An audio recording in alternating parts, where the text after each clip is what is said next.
Video kali ini saya akan membahas tentang fenomena yang saat ini sedang banyak dilakukan atau digembar-gemborkan oleh banyak orang teman-teman.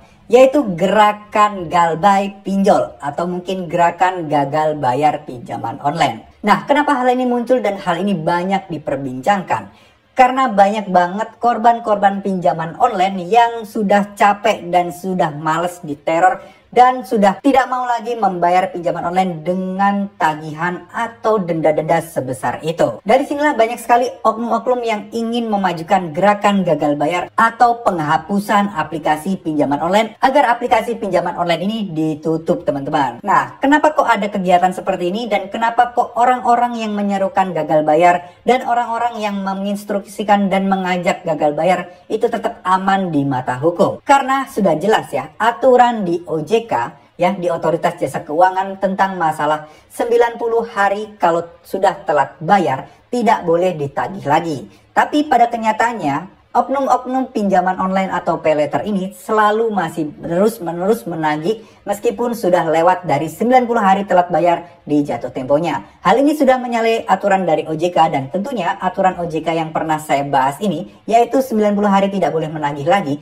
Ini merupakan sedikit celah dari aturan tersebut yang memungkinkan atau membiarkan orang untuk gagal bayar. Di mana OJK sudah memberikan sanksinya ya, sudah menjelaskan sanksinya. Jika telat 90 hari dan dia tidak bisa membayar, ya slik OJK-nya akan buruk, BI checking akan di blacklist. Seperti itu teman-teman ya. Jadi ini menurut OJK merupakan sanksi yang sudah layak dikenakan untuk orang-orang yang telat bayar atau gagal bayar. Ibarat kata ini seperti semacam kayak disandra gitulah teman-teman. Jadi ketika kalian sudah galbay kemudian sudah 90 hari, kalian ini sudah disandra dan tidak bisa melakukan pinjaman apapun karena ini menyangkut BI checking dan slik OJK kalian.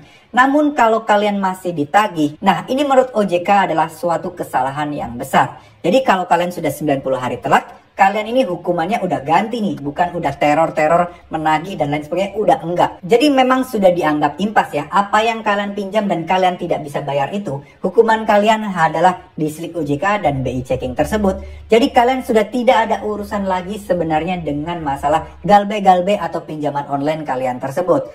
Nah, sekarang untuk membebaskan BI checking atau slik OJK kalian memang harus membayar hutang pinjaman online kalian kepada aplikasi yang bersangkutan.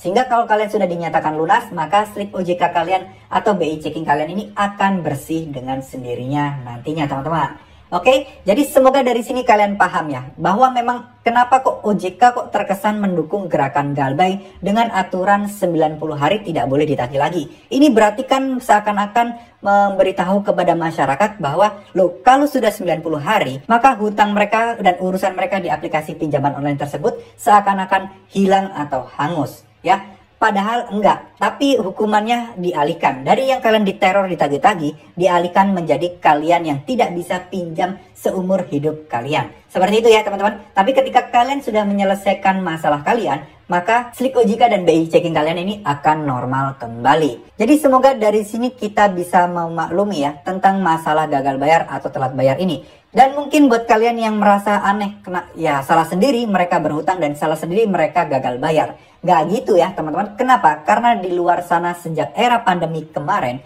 itu banyak banget orang yang kesusahan, kehilangan pekerjaan yang sudah tidak bisa berpikir secara jernih lagi sehingga mereka terjerumus di pinjaman online. Hal inilah yang membuat orang-orang saat ini sedang gagal bayar dan kita perlu menghargai dan mencoba memahami kondisi mereka, kenapa alasan mereka untuk gagal bayar. Ingat, tidak ada unsur pidana di sini, kalian nggak perlu khawatir. Yang ada ini adalah unsur perdata ya teman-teman. Jadi kalau kalian diancam debt collector hal apapun mengenai kalian gagal bayar atau telat bayar seperti ini, jangan usah dipedulikan, kalian tanggapi sewajarnya. Tapi kalau sudah 90 hari, kalian bisa mengabaikan semuanya. Kenapa? Kalian kembalikan lagi ke aturan OJK bahwa setelah 90 hari mereka tidak berhak menagih lagi. Karena memang datanya sudah masuk ke slik OJK. Oke? Nah, Bang, gimana yang sudah 90 hari masih terus ditagih? Apakah datanya sudah dimasukkan slik OJK apa enggak? Nah, kalau misalnya kalian masalah telat bayarnya ini, ada beberapa pinjol yang memang lebih lama ya, tidak langsung memasukkan ke slik OJK yang menyatakan bahwa pinjaman online kalian ini gagal atau macet. Tapi saat ini rata-rata pinjaman online itu sudah menyantumkan ke Slik OJK kok. Ketika kalian pinjam di A, di B, di C, itu sudah masuk di Slik OJK. Cuman untuk status kalian telat bayar atau gagal bayar, ini yang memang tidak langsung dimasukkan ke Slik OJK. Saya juga kurang tahu ya alasannya kenapa. Bisa jadi juga ini untuk mempermudah mereka dalam memperpanjang masa proses penagihannya. Bisa jadi hal itu terjadi, tapi kita tidak tahu apa strategi sebenarnya dari para aplikasi-aplikasi pinjaman online seperti ini. Semoga video ini bisa bermanfaat. Terima kasih. Wassalamualaikum warahmatullahi wabarakatuh.